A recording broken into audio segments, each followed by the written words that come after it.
Benjamin, him in Alabama is a theist and wants to defend biblical slavery. Well, hey, Benjamin, you're talking with SR and Armin. Yeah, give us your thoughts, man. What's up with biblical slavery and why is it good? Okay, before we do that, though, we can talk about indentured servitude as opposed to slavery, Benjamin. We can do that. I'm totally fine with going that route. But I would really like to just hammer something home here, which is one of the big differences in terms of like chattel slavery and like indentured servitude is in chattel slavery, your property. You're considered the same as like this chair I'm sitting on or this microphone I'm talking into. If I wanted to, I could just fucking give this away to anybody and they could do whatever the fuck they wanted with it. And that is in the Bible. That is allowable by God in the Bible. They give you specific ways how to do that. I mean, is that fair? We can still talk about indentured servitude, but I just want to know if that's a fair statement that I'm saying there. Okay. Yeah, that's fair.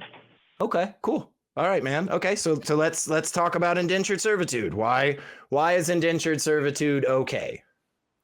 No, he said he wants to go to just a biblical slavery. Oh, you just want to talk about? Yeah, he at first he wanted to talk about that, but then he changed his mind. So let's go to biblical slavery. Okay. I was going to talk about indentured servitude. Okay. Okay, go ahead. Because indentured servitude is a lot easier to deal with than the slavery stuff. Sure, I agree. Can we? But you're supposed to support something that is in the Bible, like because it says that you want to talk about biblical slavery. Mm-hmm. I'd rather we talk about something that is in the Bible because that would be relevant to the show. Oh, okay. So yeah, I can talk about the biblical slavery, I guess. Yeah. So why do you think either of them are good? I'm really comfortable with saying they're both bad. Like why do you think either of these are good, Ben? Let's do biblical slavery. Yeah. Yeah. Why is that good? When I called in 2 weeks ago to defend slavery, I was trying to figure out a way to do the pros and cons. And so do you want to sit down somewhere and focus on this call? Because it seems like you're walking around and the audio is not very good. Yeah. You are fairly quiet. Sorry. And so yeah, the thing that I was trying to make a point on is that it was good for the economy at the time. And also it helped people out too. If you couldn't afford a house or if you couldn't afford even food or basic necessities, you could work for somebody and then they would supply you with a house on the land and you would just work for that person. But you would get a house out of it and food. But just to be clear, you're not saying it's moral. You're not saying that even in that time it was moral. You're just saying like it was a better option than somebody just starving in the desert alone. Well, yeah, that too. Yeah. Okay. Do you really think this is a worthwhile thing to be defending? Like, it sounds like you don't really agree with it. It sounds like you're not a fan of it, man. It sounds like you wouldn't want this to happen today in mass. Well, it depends because, like, I look at it as if somebody needs, like, shelter and food and all that stuff in the situation. We should enslave them? And be an indentured servant. Well, I mean, I would rather them have a home and food than not have a shelter and food. I mean, I don't want them to starve. Sure, but is the only option, and I'm gonna kick it over to Armin here in just a second, but is it the only option truly in the world that we live in that either large swaths of humanity has to be put into slavery or indentured servitude, if you want to say that, but what indentured servitude is you voluntarily selling yourself into slavery, right? is it really the only option? The majority of the world needs to be enslaved, or they just starve to death? Because I just really don't think that's the case, man. And I think we have lots of other things we know about that work better. But hang on, let Armin go for a second. I want to hear what he's got to say here. Okay, so you're saying through slavery, they got something that was in their best interest. Is that your point? Through slavery? Yeah. Yeah. Okay, so let's examine that. Would that individual want something that is in their best interest, or would they not want that? As most individuals, like if they rather have A than B, would they not choose A? Well, yeah, I mean, obviously, if you're starving, you would rather have food. And No. Let's go one step at a time, right? If something is in my best interest, would I not choose it? Yeah, you would, usually. Okay, so if you take choice away from me, right?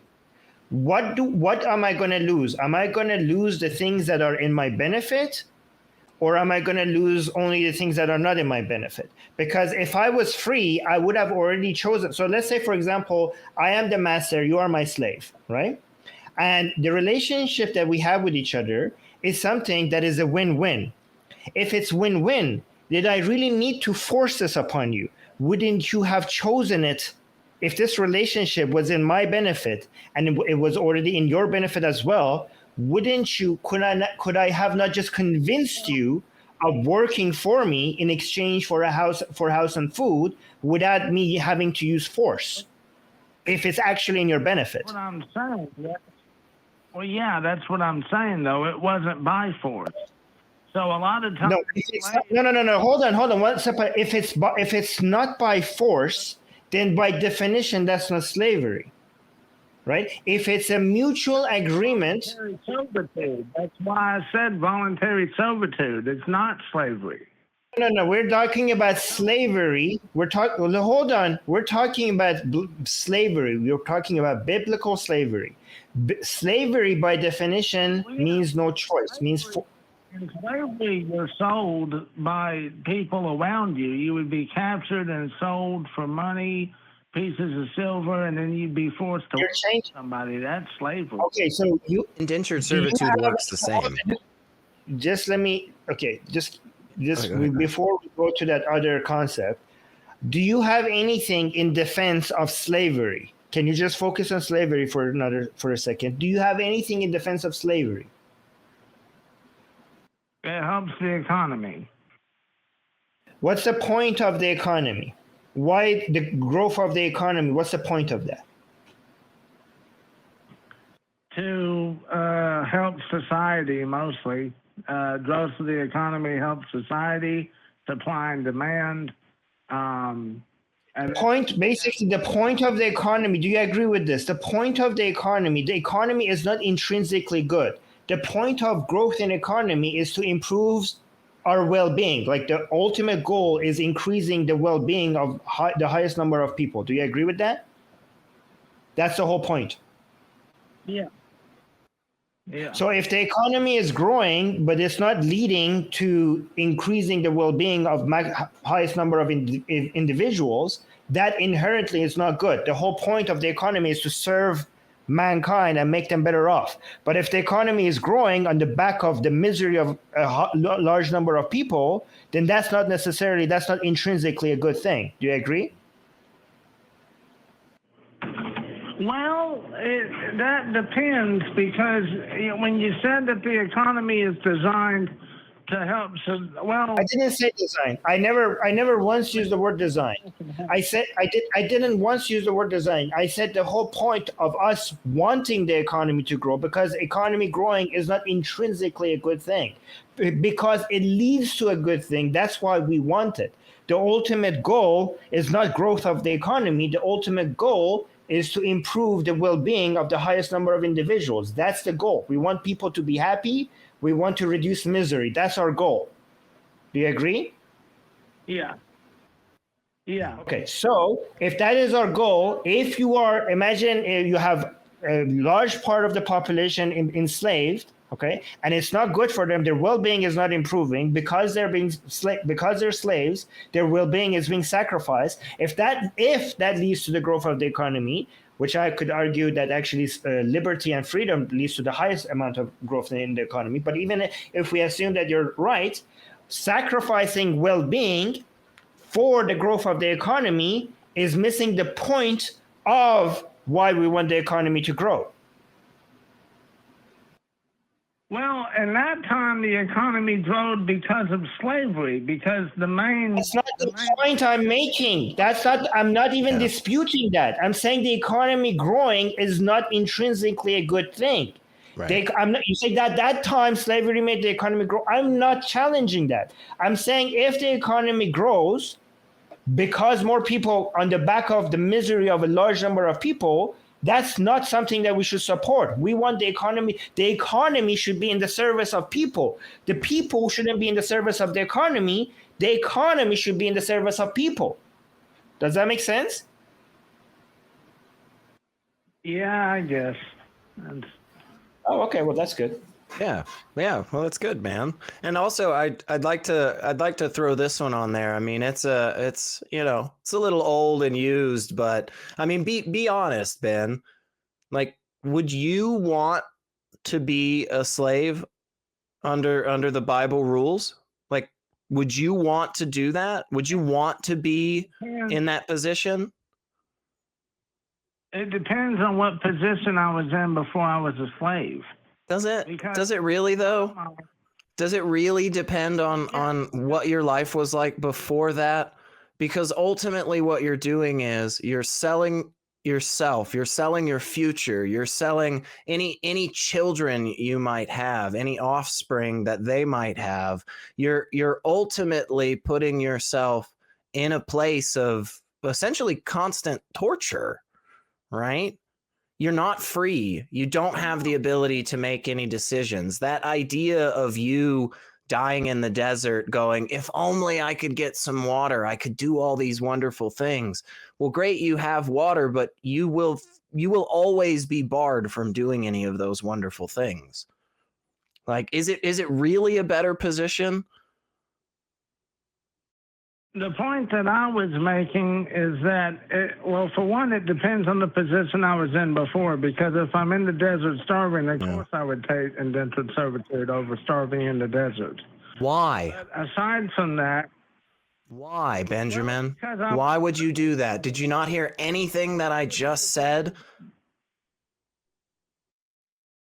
Well, I heard you, but I'm going to explain why. So, indentured servitude, you would have housing, that you would have a house on the property that you would live in? Not necessarily. Why are you thinking that this is going to turn out in a position that gives you all the best attributes of this? There is two sides to this coin, brother. And one side of that coin is you're my fucking property. And if I want to tie your ass up to a post outside in the rain and the snow, I can fucking do that. You have no idea what's going to happen to you. All of your agency is stripped from you by your choice. Is that really better? Well, given the circumstances, I would rather have a house than be homeless. You don't get a house. That's not what you get here. You get chains on your neck that chains you up wherever the fuck I chain you, man. You're not getting food. You're not getting shelter and security. What you're getting is whatever scraps I'm so gracious to kick your way in the dirt, man. You're thinking about this in a perspective of like, I don't know, man, maybe they'll be super nice to me. But there's no fucking guarantee that that's even on the table for anybody. But even if it was, it's still disgusting morally. And I'm super happy that we started out this call with you admitting that. Like, I'm really glad about that, man, because there are a lot of people who wouldn't even say that. But like, it's just odd. It's odd to me that we would try so hard to think like, well, maybe there isn't all bad to murder, you know? Maybe just indiscriminately slaughtering children has some upsides to it. That's a really weird choice, in my opinion, you know, for exerting mental effort, Benjamin. But I'm really glad, again, I am really glad that you came on and were very honest, and you were willing to be like, yeah, man, that's actually a good point. Because Armin raised a good few points, I thought. I totally agree. What's the point of growing our economy if it's on the backs of, you know, 51%, 90% of the people just completely making their lives miserable? I think that's a great point, man. And I'm glad you were open to hearing that and kind of changing your position on that. We're gonna move on here in just a second, Ben, because we got a bunch of other calls. But Armin, was there anything else you wanted to throw at him before we moved on? You muted. Wait. Okay, no, I mean, I could talk for hours about this, but I just want to say I appreciate how open-minded Benjamin is. Like, he's here to just throw ideas at us and like rethink things. So it's very good to hear somebody who's like not very like is open to, you know, agreeing whether or not the positions that he's holding is correct. Like, we don't get that many calls like that, so I appreciate Benjamin. I agree. I totally agree with that, Benjamin, and definitely please give us a call back in the future. Hang out with us again, and let's talk about some stuff. Let's talk about like why God would want slavery, because it seems to me the Bible is saying like, yeah, God wants this. God's cool with it. So give us a call back next time on that, man. I really appreciate it.